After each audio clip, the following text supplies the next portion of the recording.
Okay, so I felt compelled to talk about this. And so I like to record it for posterity. And this is something that I've thought about doing in the past. And I always didn't because I was like, no one would care. But if ever there was a story like stupid enough to record for posterity, this would be it. So I'm going to do it, and we're just going to see how it goes. This is a story about a vampire game that I am in. So I'm a game master. I play a lot of tabletop games. I run a lot of tabletop games. I've been doing it for a long time. Games like Dungeons and Dragons, although not really Dungeons and Dragons because I'm not a fan of that game, but similar types of games. And one of those games is Vampire the Masquerade, which all you need to know about Vampire the Masquerade is you play vampires and you have to maintain the masquerade, meaning don't tell anyone you're vampires. Don't let them know. Keep it secret. Keep it safe. There's both a lot more to it than that, and really nothing more to it than that. You're vampires. It's got to be a secret, and shenanigans just go from there. So this game that I'm running, I've been running for a few months now. This last session, stuff happened that is one of the most ridiculous, just spiralings out of control that I've ever experienced or witnessed or been part of, either as a player or a game master, ever. I don't know if it's the most insane, because I've seen some pretty insane, out of control stuff, but it's definitely up there. It's definitely one of the most insane situations, and it was very entertaining, I thought. So that's what I'm going to tell you about. That's the story. And I'm sitting here in my car in the middle of the night at work, and I'm going to tell you about it. So this game takes place in the 1930s right now. It started in the 1920s, and we played for a while, then we did a time skip into the 1930s, and if the game continues and the game is successful and people are enjoying it, hopefully we'll do more time skips into the 40s, the 50s, and maybe throughout the rest of the 20th century. We'll see how it goes. But right now, the players are in the 1930s. And when this session began, the players, there are 5 of them, they are separated into 2 cities. 2 of them are in Los Angeles, Cassandra and Archibald.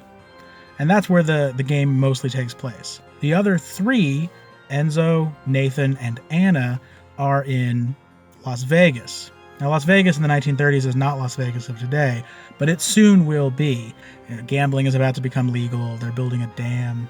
At the beginning of this session, one of the players, Enzo, is not there this week. He's absent. So his character is just doing off-camera stuff. The other 2 players in Vegas, the first thing they do is they wake up. They're done in Vegas. They have nothing else to do, so they wake up. They roll for hunger, they feed, I think, and then they get in the car with Dr. Carter, who is Nathan's sire, and they start driving back to LA. And I tell them, okay, you'll probably get there around maybe 11 p.m. or so. The other 2 characters, Cassandra and Archibald, they meet up in Haven, which is a nightclub run by a toreador, Jeanette. And Haven is where pretty much every night the player characters meet up and decide, what are we doing tonight? So Archibald and Cassandra meet up there and figure out what they're going to do. And there's really only one thing to do. They've resolved all the other storylines and things they were working on except one thing, which is they're looking for this guy named Wally. Wally is a friend of Cassandra's. He went missing, and she was asked to investigate what happened to him. She thought he was kidnapped or murdered, and in investigating that, she found out that Wally himself was investigating other kidnappings or disappearances of guys who had been seen around this very handsome man, as he was described, and then vanished. And Wally was then seen with this handsome man and then vanished. And so she is investigating this, and she eventually finds that Wally had this dossier of information. He has photographs and data. So he finds out that this handsome guy is involved with these businessmen who are part of the American Bund. If you don't know what the Bund was back in the 30s, it was a pro-Nazi, pro-Hitler organization. It was like an American fascist social party or something. It didn't last very long because once the Second World War began, pretty much was just, no one was going to be part of that organization anymore.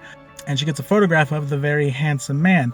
And kind of like surprising me, she takes this photograph to another vampire they know, Nick, who's a police officer. He's a good guy vampire, a hero vampire. And he's like, oh, I remember that guy. I knew him in France. He was one of Jeanette's friends. And so then she goes immediately to Jeanette and asks her, and Jeanette's like, oh, yeah, I know this guy. That's Thomas Dumond. He was a friend of mine. He's a great singer. And, in Paris, he was very, as they say, you know. This then immediately sparks like a spiraling out of control. Because two things happen. The first is that Jeanette lies to them. Cassandra asks Jeanette, have you seen him? And she says, no, not in decades. And then when she says that he's in town, she's like, he's going to be in trouble because he didn't present himself to the prince.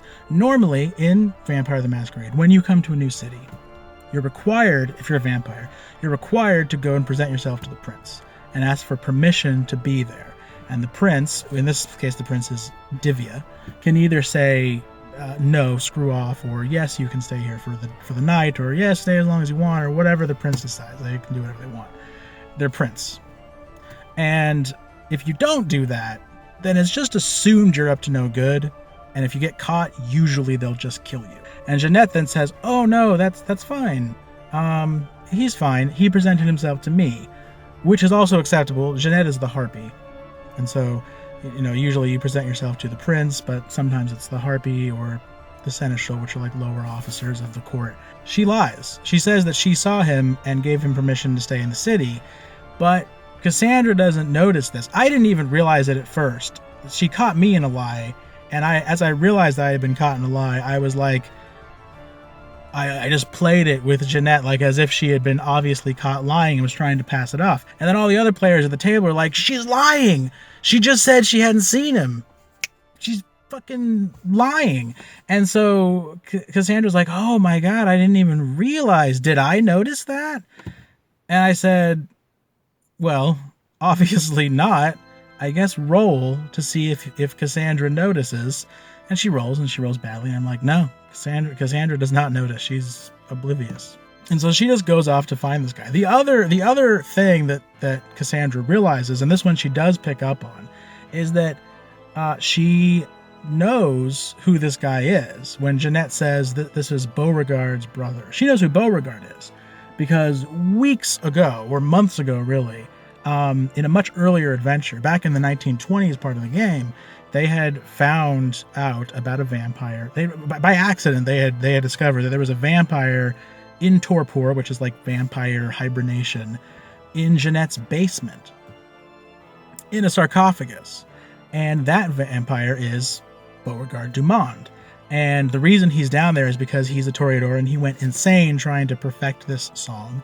And he locked himself in a room and they like walled him in like the cask of Amontillado.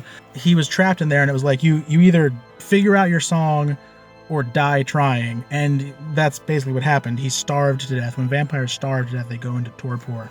And so he's just like, basically he's a mummy and he's dead, kind of. But if you come in and you pour blood on him, he'll wake up again. If you've seen Blade, you know how it works. She figures out that this is this guy's brother and that there's some connection between them. And she also figures out that there's going to be a Bund meeting tonight. And this is what the adventure is supposed to be. This is what they're supposed to do this week, is they all get together. They're back from Vegas. Everyone gets together and they go to solve this problem. But that doesn't happen because I made a really stupid mistake. And I didn't realize it until it was too late. I had told her that the Bund meeting was from 8 p.m. to 10 p.m. And then a week later, when everyone sat down to play and they said, how long will it take us to get to Las Vegas? I was like, oh, about 3 hours. So you'll get there like around, 11. And I didn't even notice that I had given these two different times. But Cassandra noticed. Oddly, she didn't notice that Jeanette was lying to her, but she noticed this. This she picked right up on. And she was like, oh, well, then I can't wait for them. I have to go now because otherwise I'll miss the meeting. And I was like, damn it. That's right. I didn't mean for that to happen because I didn't want to send her there alone because I know that there's a lot of dangerous stuff there, and Cassandra's not really a combat character. She's a social character, and if she gets in trouble, she doesn't really have a lot of ways to protect herself. So I say to the guy playing Archibald, I'm like, oh, but you'll go. Like, Archie, you want to go? And Archibald's like, nah. No, I gotta go back to the Chantry. My sire left me some instructions. I gotta like draw some magic runes on the basement floor for her. And I'm like, yeah, you do have to do that, but you got time. Like, that's not due for a couple of days. And he's like, no, I'm just gonna go do that. And he just fucks off to the Chantry. I'm like, well, shit, okay. What do you want to do, Cassandra? Do you want to wait for your friends? And she's like, no, I don't want to miss the meeting. So she just goes by herself. So now I'm like, well, I need to play this a little differently, because initially this was going to lead into a lot more of a dangerous situation, like an actively dangerous situation. Something that could be resolved peacefully, but not necessarily. So now I got to play it a little softer. And the two other vampires who were originally going to be at this meeting, I just decided I'm just not going to have them show up, because that's going to be a shit show.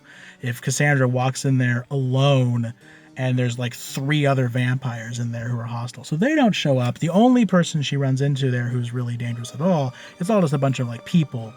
And then Thomas Dumond, the handsome man.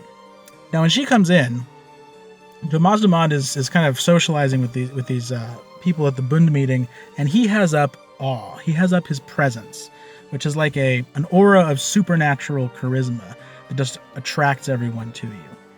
And the first thing that happens is I check for Cassandra's willpower, or whatever it is you use to resist.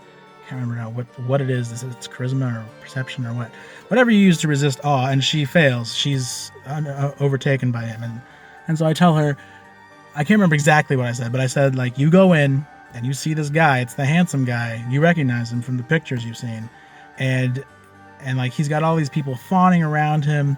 Some of them are like standing there, like stroking his clothing, like, "Oh, look at your jacket, is so beautiful." It's it's mind control, basically. They're mind controlled to think he's the coolest thing in the world, and that's what I tell her. You think this guy is just the most attractive, interesting, captivating person you've ever seen. Like, you're just like, man, I really want to be friends with this guy. He is so cool. So she goes right for him, and playing very much to character for the type of character that Cassandra plays, she just goes right at him and starts hardcore flirting with him, to the point that she actually pisses off some of the other people who are under awe, one of whom starts yelling at her. It was actually very funny. She says, like, what was it she said? She says to him, she's like, "Oh, maybe we can sit together during this speech." And I have one of these like NPCs who's just standing around like, "He's sitting next to me, lady." But she starts flirting with him hardcore because she's under the effects of awe. And in general, Cassandra is a super sexual, flirty, type of character. That's what she does with everybody. There are 2 interesting things about Dumond. The first is he's extremely charming, ridiculously high charisma, very, very talented singer, tremendously gifted artist, as Toreadors often are, but also really dumb. He's an idiot. He's not smart at all. He's like the beautiful, stupid person. The other thing is that he is super obsessive with Malkavians, which Cassandra is. And the reason for that is that hundreds of years ago, and this is something that obviously the characters would never know this, but it's written in his backstory. Hundreds of years ago, he diablerized a Malkavian. Diablerie is when a vampire bites into and completely drains the blood of another vampire. When they do that, they absorb their soul. When you diablerize another vampire, you absorb their consciousness, and it's kind of like their mind, their memories, their personality still exist in your head. So you're you, but you're also kind of them. And now this very attractive Malkavian is flirting with him, and so he just rolls with it. And this escalates very quickly into them going out to his car to have vampire sex. Basically, which is just they drink each other's blood, as vampires will do. What then happens is they become blood bonded. So when a vampire drinks another vampire's blood, just a little bit, not enough to diablerize them, just a little smidgen. It essentially creates a mind control effect, similar to when a vampire feeds their blood to a human and creates a ghoul that is then like slavishly devoted to them, like Renfield from Dracula. So when vampires are blood bonded together, blood bonding is like also a low level mind control, but it's like massive infatuation. It's like extreme puppy love. They fall like ridiculously in love with each other, and it's temporary. They're now slightly blood bonded to each other. So now you have this fascinating situation.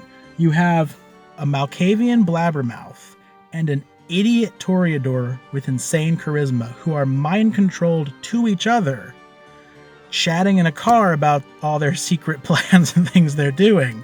And this escalates almost immediately to this guy telling her that the reason he's here, other than kidnapping people for the Bund, he doesn't even really know who they are. He just met them and they asked him to do this, and they're like, we'll pay you to kidnap people. And he was like, sure. She says, like, because they're the Nazis. And he's like, really? Those guys are the Nazis? I didn't even know that. Like, they do use all the same iconography. I guess I should have realized. But the reason he's actually here is he's looking for his brother, Beauregard, who he doesn't know what happened to the guy. Beauregard has vanished. He doesn't know. And Cassandra's like, I know where your brother is. He's in torpor under Jeanette's nightclub. Tomas is like, fantastic, let's go get him. And Cassandra's like, yeah, let's do that. And the way that I don't know really how keyed into this Cassandra was. Because I told her, like, you're under the effects of awe, it's like mind control. You're blood bonded, it's like mind control. So I think she was definitely role playing to it, but I was as well, because now it's like it's created this like feedback loop where both of them obsessively agree with the other, even when it makes no sense. And so he's like, yeah, we should go do that. And Cassandra says, well, he'll need a lot of blood, right? Because he's in torpor because he was starving. And Tomas is like, yeah, he'll need a lot of blood. So Cassandra goes, well, why don't you run back into that meeting with all those Nazis? They're not actually Nazis. Most of them are just like average workaday people who were handed a pamphlet like, are you a patriot? Do you want to know about a better plan for America? And they're like, yeah, I guess I do. And they just showed up. But she's like, they're Nazis. Let's go back. Why don't you go grab something with your mind control powers and just bring them, and we'll feed them to your brother. You remember that the name of this game is Vampire the Masquerade. You're supposed to keep the whole vampire thing on the down low. He goes in, presence, and it's just like, come with me. And like Pied Piper's like 10 people out of this meeting in the middle of a speech about fascism. And there are too many of them to fit in the car. So they just walk through downtown LA down to the nightclub. The thing about the Masquerade is that if you start breaking it and drawing attention to yourself, it's bad, not only because it can potentially get vampire hunters to come after you and the cops and all kinds of complications, but also because the elder vampires, like the prince, when you start doing that, they're just like, fucking kill them. It's like being in the mob, you know, the guys at the top of the mafia, they don't want to screw around with going to jail. So if you start drawing attention to yourself, they're just going to kill you. They're not going to waste time. So that's like the real danger, is the prince gets mad and is like, yeah, just send the sheriff. The sheriff is exactly what you would think, and just kill him. I was trying to help out, and in retrospect, this was not helpful at all. But I thought, it would be helpful to try and throw someone in here to try and inject some logic to the situation. So I said, when you arrive at the nightclub, it's right about the same time that Nathan and Anna have returned from Vegas. You guys drive up. Dr. Carter drives you up, drops you off, like, have a good trip there, boys and girls, and drives off to his mansion. You get out and you see your aunt, Cassandra, walking across the street with this very handsome man and like 10 blue-collar American dudes. And so they're like, hey, what's up? What's going on? And Cassandra comes over and she's like, oh, this is Tomas, and we're taking him to find his brother who's underneath the basement, and we're going to feed all these people to him. And I'm like, holy shit. And actually, I rolled to see if this like caused them to other people to break out of awe, but it didn't. And right away, and I can't remember who kind of snapped like first, but right away, Tomas and Nathan do not get along. Nathan is another Malkavian, like Cassandra. Malkavians, if you don't know, it's a bloodline of vampires who are all insane. They all have severe derangements, they call them. Weird mental illnesses. The original one, Malakav, kind of like looked into the eye of Cthulhu or something and went bonkers, and all the vampires who carry the blood of Malakav, they're all nutso. Nathan he has massive like daddy issues and self-esteem problems. He has extreme raging megalomania. He's sadistic, sociopathic, temperamental, infantile.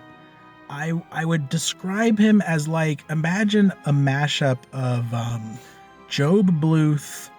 My God, what is this feeling? You know, the feeling that you're feeling is just what many of us call a feeling. It's not like envy or even hungry. John Ralphio. Well, have a good day at work today, Daddy. Also, if you don't know already, there's a malfunction with the TV where it keeps ordering porno, like a ton of porno. Like, how can someone watch that much porno in one sitting? Only when you're out of the house. So if you see it on the bill, that's why. And Patrick Bateman. And though I can hide my cold gaze, and you can shake my hand and feel flesh gripping yours, and maybe you can even sense our lifestyles are probably comparable, I simply am not there. All three of those personalities melded together and then like cranked up to 11, and just like this tense ball of like arrogant insecurity and vicious rage. And I wish I could remember the first thing that one of them said that pissed off the other one, where they start like sniping at each other. Nathan is played by my sister, so when we start sniping at each other, it's just a very quick automatic like, I fucking hate you type of thing. And that's what these two characters start doing. She looks at her sheet and she's like, well, let's see, I judge a person by their property and being a gentleman. I'm like, well, do you own any land, Mr. Dumont? And Dumont's like, yes, I have a villa in the south of France. It's been in my family for 500 years. She's like, well, that's nice. And then Nathan says something to him, and Dumont's like, oh, you're a Malkavian, I see. I'm just going to ignore what you're saying right now. And he's like, well, I've been ignoring you since you got here. And then I said, like, Dumont, like, looks away from you. He doesn't look at you, and he doesn't speak, but he lifts his hand, and he makes the motion with his fingers. The world's tiny as a violin. And Nathan is like, $6,300 suit. Come on. I fucking hate this guy. So Anna, the Bruja, who strangely is the level-headed one in this situation, she says, let's all go inside, out of doors, where people can't see us so much. So they go into the club, and Jeanette notices them and immediately is like, what the fuck are you doing? She has a little how you do with Dumont, and gets very upset with Cassandra, like, why have you brought this guy here? But also, when Dumont comes in, the first thing I do is I check for presence again, and Jeanette also is overtaken by the presence. So she's also being like low-level mind controlled by Dumont, which is awkward, because normally this is the situation, this is the moment when they've finally gotten to an NPC, and I can use that as a voice to tell them, like, what you're doing is a really bad idea. Maybe you should consider stopping. And, but I can't really do that effectively because my NPC is, like, mind controlled by this other NPC who is mind controlled by one of the crazy characters. So it creates this, like, chain of incompetence where I'm not able to tell them in character that what they're doing is dumb. Cassandra's like, well, all we're going to do is we're just going to go downstairs with these 10 innocent people that we dragged across downtown LA in the sight of everyone. We're going to feed them to a vampire that you have asleep down there, and that's it. Then they're just going to bounce out of town, and it won't be in our hair anymore. Done. And Jeanette's like, that's a terrible idea. People are going to end up like, this is going to be a huge breach of the Masquerade. And Cassandra's like, don't worry, I'll take care of it. I'll take full responsibility. You're going to be fine. It's totally under control. It's not like people are going to end up running through the streets screaming about vampires. That's not going to happen. Jeanette says okay, because she's under the mind control effect, and they all go downstairs. They get down into like a wine cellar. There's like a prison door, like a iron bars with like a gate and a lock. And on the other side of it is the sarcophagus. So Tomas goes in there, like, that's my brother, there he is. And they like shove all the Jimmies, all the NPC guys. There's like 14 of them now, because as he walked through the club with his awe up, it like snatched more people, like the Pied Piper just like following him. And they just lock him in. Jeanette just like closes it, locks him in there. It's like, okay. And I thought the players were gonna leave, but no, they stick around. So Tomas opens up the sarcophagus, finds his brother, who looks like a mummy basically, grabs the nearest Jimmy, tears his throat out, and just starts pouring blood on them. Now, once he does that, once he starts maiming people, the effects of presence end. Like, that power doesn't work once you start hurting people. That, like, snaps people back to reality.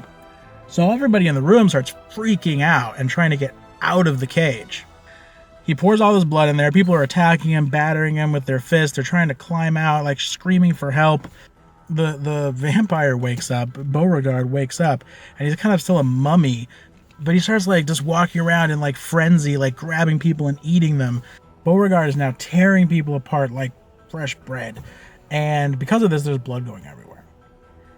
Now, one of the major mechanics in vampire is the concept of frenzy, when the vampire loses control. And when that happens, the game master takes over your character, and it's usually not good. And the three things that generally activate frenzy are fear, anger, and hunger. Because there's all this blood everywhere, I say it makes sense with all this blood being thrown around that this is going to agitate your beast and your hunger, and you all need to make frenzy checks. Tomas, Jeanette, and the player characters, they all make them, and they all pass, except Nathan. Nathan frenzies. So, what I say to Nathan when I ask him is, what would you say is your current, like, your emotional state right before this happens? Are you afraid? Or are you just hungry? Are you angry? And Nathan goes, I feel like I'm still really angry at that guy for making me feel small. Something wrong? Patrick? You're sweating.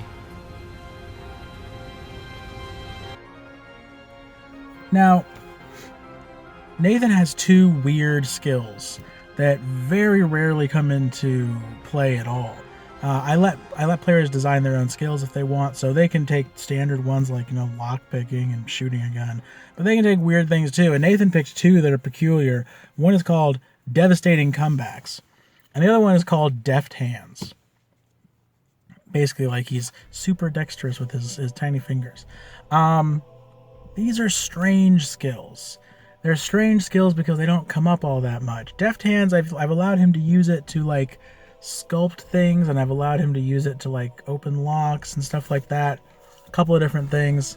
And the comebacks has rarely come up because what usually happens, and this had just happened a couple minutes ago when he was bickering with Dumond, is we'll have an interaction, and then Nathan, after the fact, would be like, oh, but I have devastating comebacks. I should have gotten the best of them in that argument. And I'll be like, oh, yeah, you should have, but I completely forgot that was a thing because it's just so kind of peculiar.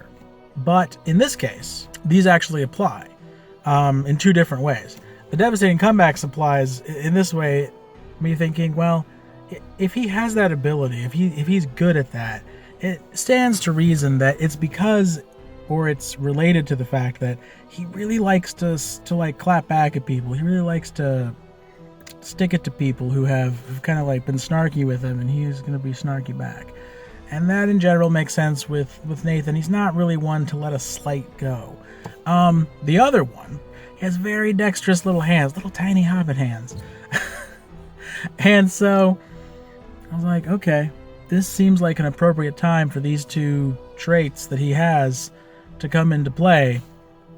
He grabs the key from Jeanette. He opens the door and he bull rushes in. Now, Nathan is a pretty buff character. He's a young vampire, but he's got a lot of strength.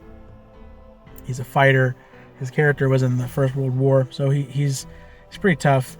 Dumond is not. He's a socialite character. He doesn't have much combat prowess. It's not really his thing. So even though he's a much older vampire, fighting isn't really his bag, baby. And he's surprised. Like, I roll to see if he notices, but with all the screaming and chaos going on and him trying to avoid his frenzying brother, he doesn't even notice Nathan coming in the door. And Nathan just plows into this guy and starts crushing him into the wall, because when you frenzy, your physical stats increase. It's like a Hulk. It's essentially, it is a Hulk. Like, if you don't know what frenzying is, you turn into the Hulk, basically, simply put. So he is just crushing this guy. Jeanette and Anna like slam the gate. They're like pushing people back in, like, get back in there. No, we do not want someone running out of the nightclub screaming, covered in blood. And at this point, I say to Cassandra, I think you're going to need to make another frenzy check, because you're still blood bonded to Tomas, and now, like, you're still in love with him. And now you're seeing him get crushed into the wall, like slammed into the brick so hard that it's like smashing bone and muscle and just pulverizing him. Because that's what vampires can do when they're really strong and really mad. And Cassandra fails, and she frenzies too. And in typical Cassandra fashion, because it's kind of the way her character runs, she flees. She books it out of there. And Anna goes after her and tries to grab her to like restrain her. And she's like spending points on blood buffs to try and like boost up her strength enough to wrestle with her. And they kind of tussle around for a couple rounds. But Cassandra eventually breaks free. She frenzies free. She bursts into the nightclub, tears through it screaming, just explodes out onto the streets of LA, and just runs off into the night, covered in blood, wailing in terror. And her player, she says, like, it's really ironic that when we were going in here, I said, it's not like someone's going to run through the nightclub covered in blood, screaming. And now I'm the one running through the nightclub covered in blood, screaming. Because of course. So, getting back to something we talked about earlier. Diablerie. Diablerie is a big no-no in vampire society, at least in Camarilla society. There are other factions of vampires, like the Sabbat, that are a lot more okay with it, or like the Assamites, but yeah, in the Camarilla society, which is what the players are part of, which is sort of the refined, civilized vampires, Diablerie is a no-no. There's a lot of lore reasons why, but basically it's cannibalism, right? That essentially it's a taboo against cannibalism. The players have already encountered Diablerie once before because of a weird thing that happened just kind of spontaneously many sessions earlier, which was they were sent to go attack this group of revenants.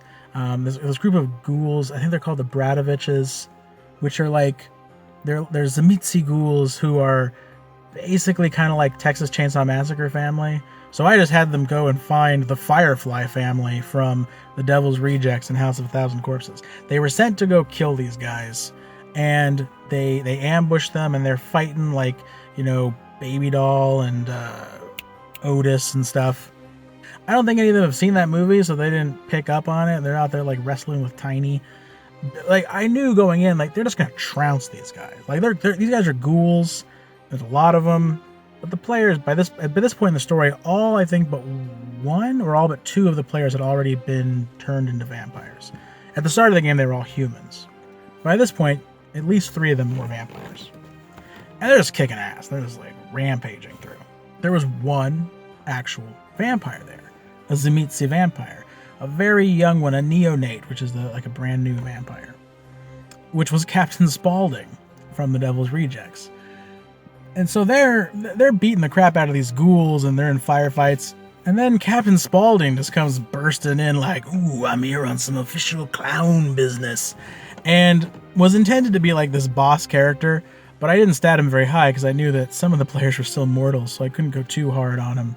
And as it turned out, he just kind of burst into the house and Nathan was right there, and Nathan just slammed this guy, clocked him out, and just bit into him and started drinking, which I hadn't expected. And I was like, oh, right, okay. So you detect immediately that this is not a ghoul, you're drinking a vampire. And Nathan was like, well, what happens if I drink another vampire? I was like, well, make a check to see if you know. Like, roll intelligence, roll your knowledges. And he rolls, and I'm like, yeah, you know that it can happen, but it's a super taboo. You're not supposed to do it. It's like cannibalism. It's bad. You're not supposed to do it. But he just does it anyway. He's just like, I don't give a shit. And he just eats the guy.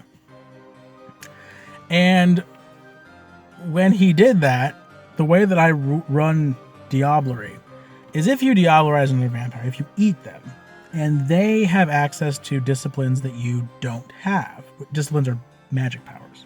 If they have powers that you don't have, you can roll and you can randomly absorb one of those powers. You don't get to pick which one, but you can absorb something. If they only have powers that you have, or if you roll something that you already know, then you don't get anything. But if they know magic powers that you don't have and you eat them, you can learn one of those magic powers. So that's what happened. And he rolled flesh crafting, or he rolled, I think it's called malleable visage, which is the lowest level of flesh crafting. Flesh crafting is like the Zemitzi only, super badass, like crazy, disturbing, it's flesh crafting. It's exactly what it sounds like. So Nathan is familiar with how Diablerie works, and he's like, I want to Diablerize this guy. And I'm like, well, you don't have control of your character right now. You're frenzied. But that does make sense. You went into a hunger frenzy. You hate this guy. You are a Diablerist. You have done it before, so obviously you've got a taste for it. So he starts Diablerizing Tomand, goes to town on him, and eats him down. And Tomand really can't fight back. He really can't defend himself. He's just done. He just gets eaten. And this is an NPC that I had intended to be like possibly an ally or a recurring character or something. That ain't happening now. Beauregard comes out of his frenzy. He's eaten enough, and he kind of like snaps back to awareness, as does Nathan. He finishes off Dumond, and he comes out of his frenzy. They both kind of exit around the same time, and they see each other. And I'm like, so there's Beauregard. He's naked, and he looks human now, and he's completely drenched in blood. And he just kind of comes out of a daze, looks around, and the first thing he sees is you, someone he's never met before, standing there, like holding his brother, like dripping blood from your fangs, and his brother's throat is like torn out, his head is crushed, his bones are all broken, and you just kind of drop his brother to the ground. And he frenzies again, and comes right at Nathan.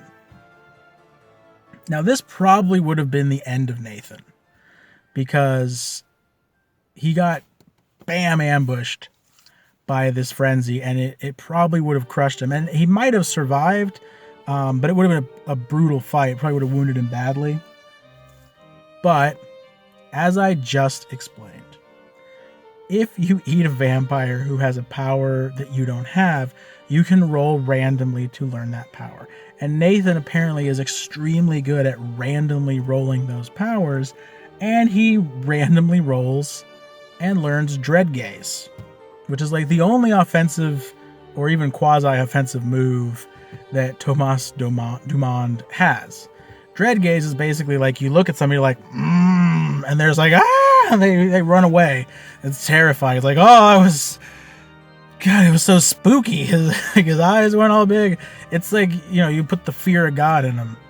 And he Dread Gazes this frenzy vampire. Now, I actually thought about this in the moment, and I was like, does Dread Gaze work on a frenzying vampire? I don't even know.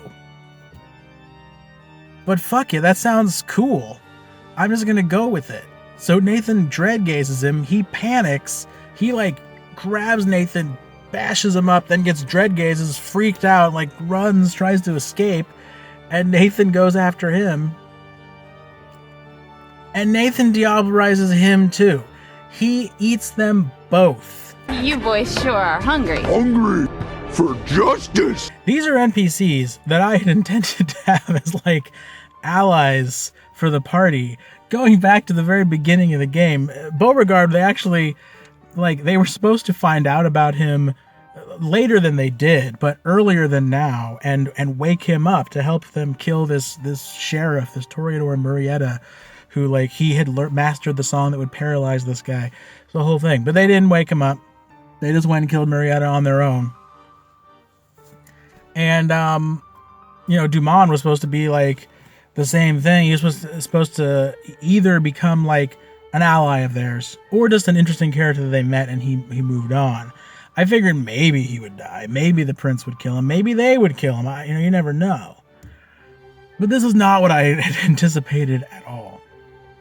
So now, there's a lot of problems. One of those problems has to do with something the players don't even know about, which is that there's a spy in this bar that the Nosferatu have. So the players don't realize it, but as soon as they walked in there with these guys, the Nosferatu were already aware of it, and they're already on the way.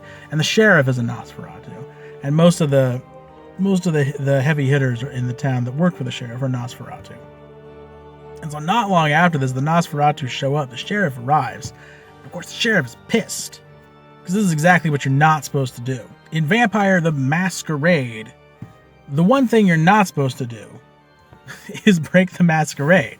I just realized this light was on behind me and made me look weird. Whatever. That's like the one, like, don't do that. Whatever you do, don't do that. Haven, the nightclub, is full of bodies, right? There's bodies everywhere. People are running outside screaming. And in addition to being like a hangout for vampires, Haven is also a place where a number of vampires live. Cassandra among them. There is an apartment underground with like suites where Jeanette and Cassandra and several other vampires live. So there's a lot of stuff in Haven, a lot of evidence that you don't ever want the humans to get hold of. And I was thinking maybe I should just bring a broom down here for you if you wanted to sweep up some of the skeletons. So, the Nosferatu burned the place down. They just torch it completely. That's the safe way. There's dead bodies in here. There's who knows what in some of these vampire suites. I don't even know. I'm like, well, there's probably lots of stuff that might be potentially a bad thing for people to find. They just burn the place. There's not an easy way to cover up this many dead bodies. They just burn it. They arrest the players, whisk them out of there, burn the building, and they take them before the prince. And so this is the point where I said, okay, I know what let's do. Let's take a break so I can go to the bathroom and get a snack. And Anna's player is like, let's take a break so I can rewrite the entire campaign. Which, to a certain extent, yeah, I needed to take 10 minutes to be like, I need to figure out what to do next. Because the obvious next thing that happens is they all go before the prince, and the prince kills all of them. I could have done that. It was a logical thing to do.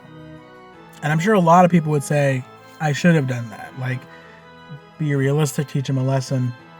But I've been GMing for a long time, and with most of these players for a long time. I don't really need to teach people lessons anymore. Like, I have killed so many player characters.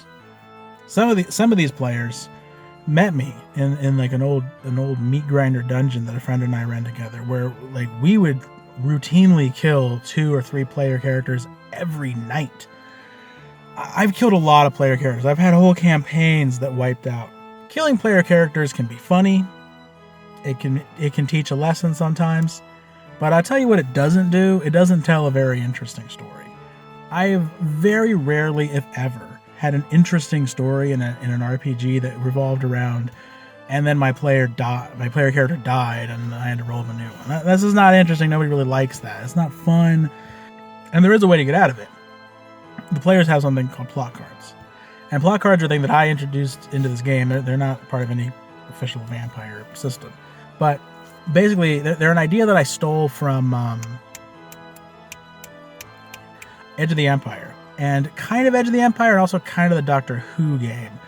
But basically, the way that the plot cards work is they have a set of plot cards. They have 4 each. And they start out, 2 of them are blue, 2 of them are red. And they can flip them whenever they want. You flip a blue card to red, and you declare a plot point that is beneficial to you. I remembered my machine gun. You flip a plot card from red to blue, and you declare a plot point that is not beneficial to you. My machine gun only fires bees that hate me. Those are stupid examples, but you understand. It's a way to get them involved and allow them to kind of use these cards to direct the flow of the story in way. I mean, I have to approve it. They can't just say, I have the tandem psychic war elephant from Adventure Time. I'm not just going to let them have that. But you know what I mean? Like, it allows them to kind of direct the story to a degree so that they have a sense of like they're helping to tell it. It's a cooperative storytelling game. It's not... This isn't just a game where we sit around and roll dice to see how many numbers we rolled against that orc. This isn't Dungeons and Dragons. So when we come back from break, both of these players, the one playing Nathan and the one playing Cassandra, they're both really worried. Nathan is primarily worried that his character's going to get killed. Because he's like, they're going to execute me, aren't they? Like, this is some fucked up shit. I like this character. Cassandra is actually more worried that she's going to get Jeanette killed. So they're talking to me about what they can do and what is likely to happen. And I take this point to remind them, well, remember, you guys do have your plot cards, and those are a mechanic that you can potentially use to get out of a situation like this. You could, for example, use the plot card to say that you don't get executed. You get punished in some way. And Nathan was like, what would punishment be like? And I'm like, well, maybe you're exiled for a while. Maybe they put you in like a box with holes in it and leave you out in the sun for a few months. Maybe they imprison you. Maybe they lock you in a box for like 10 years. It could be something that takes you out of the game for the time skip. Like we're coming up close on another time skip where we're going to skip 10 years and jump into the 1940s. And maybe your character is just like, for that 10 years, your character is locked in a closet, or your character is exiled from the city. It could be anything like that. I say to Nathan, well, the main way that you would not get in trouble is if an elder stepped up and like spoke in favor of you. And he goes, oh, like Dr. Carter, his sire. I'm like, yes, like Dr. Carter. And he goes, well, who else? And I said, well, there's only really 3 elders. There's only really 3 elders that the prince would listen to, or I guess 4. There's Golgotha, but she's in Las Vegas and she doesn't give a shit about you. There's Big Little Eddie, but Big Little Eddie he's not likely to be there. Like he's a gangrel. He doesn't ever come to court, and why would he? Like, I don't think they've ever even spoken to Big Little Eddie. But the 2 that matter, the 2 that have a lot of pull in the city, and that the prince would probably listen to are your sire, Dr. Carter, and Stone Tree, the Nosferatu primogen. He's the oldest vampire in the city, or at least the vampire who's been in the city longest. And he's very powerful. He controls a very large Nosferatu brood. He helped the prince become prince. He's got a lot of pull in the city. And so Nathan's like, no, I think that's cool. I like the idea that I could get to do something with the Nosferatu. Because I've actually mentioned this to them. When I first asked them, what vampire clans do you think you guys are going to play? I think 2 of them said Nosferatu. So I created lots of Nosferatu NPCs and a whole bunch of Nosferatu lore for the city. And then they both changed their mind and didn't play Nosferatu. So there's a lot of Nosferatu in the city. And a lot of them are pretty interesting characters. Like Stone Tree, like Bertram Tongue, who is a character from the Bloodlines video game. If you need to know, if you want it found, you come to us. But they don't have a lot of interaction with the Nosferatu because none of them are Nosferatu, so they don't ever go down into the sewers and hang out with them. And he's like, that would be cool. I like the Nosferatu. I could go hang out with the Nosferatu. I'm like, if Stone Tree were to step up for you, that could happen. Okay. And then Cassandra's asking about what she's going to do, and mostly she's worried about Jeanette. And she's like, well, what's going to happen with Jeanette? And I was like, well, Jeanette's in a lot of trouble. Jeanette is probably going to be killed. Like she's in a lot worse trouble probably even than you are. Partially because she's the one who didn't report that Dumont was in the city. Or that lied about him being in the city. But the other problem is that the prince really dislikes Jeanette. And the person who protects Jeanette is Lacroix.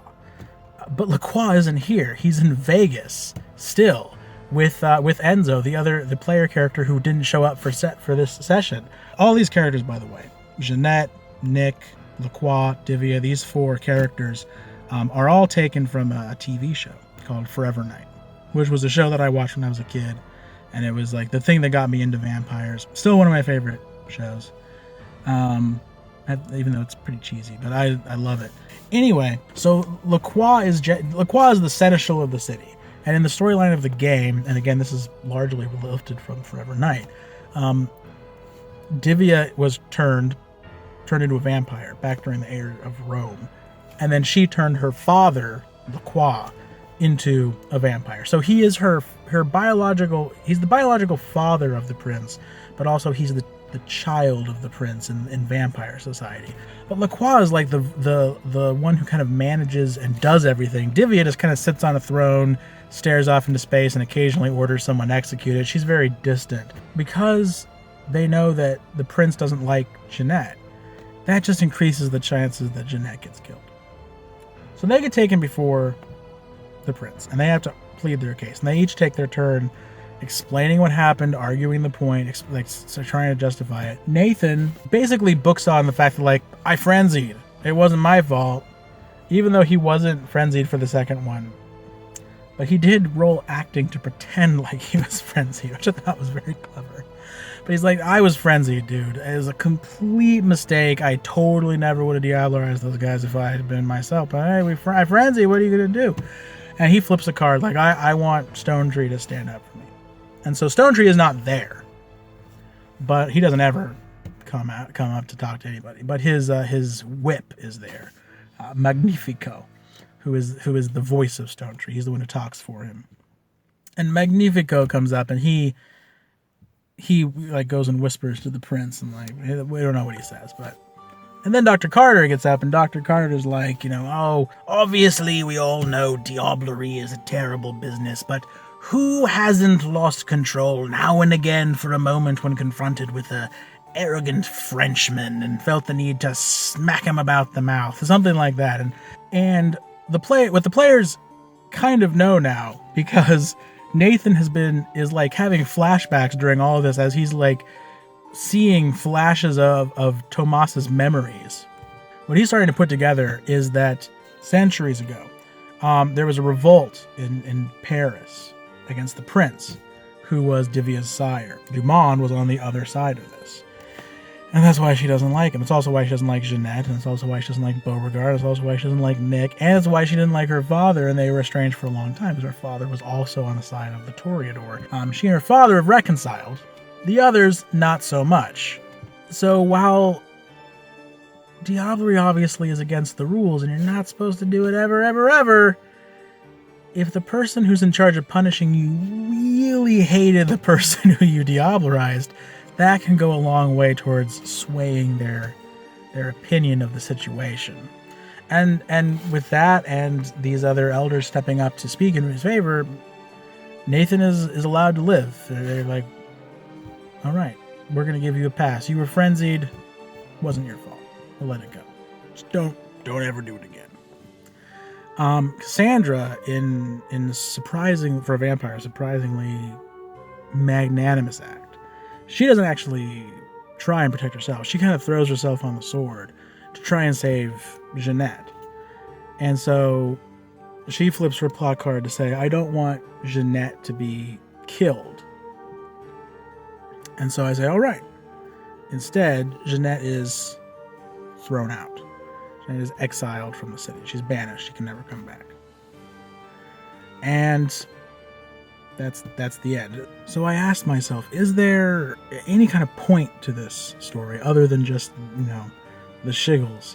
And I think there is. Whenever you listen to RPGers talk, anywhere where, game masters discuss things, whether it's YouTube or Reddit threads or just in your local game store, one of the things that they are always talking about is players going off the rails. What it largely comes from is how you prepare your game, how you design it.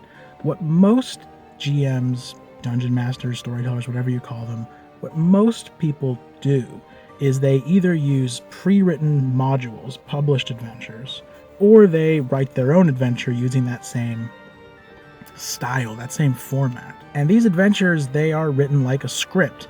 They have a start point and an end point. They have a path you're supposed to follow through a narrative.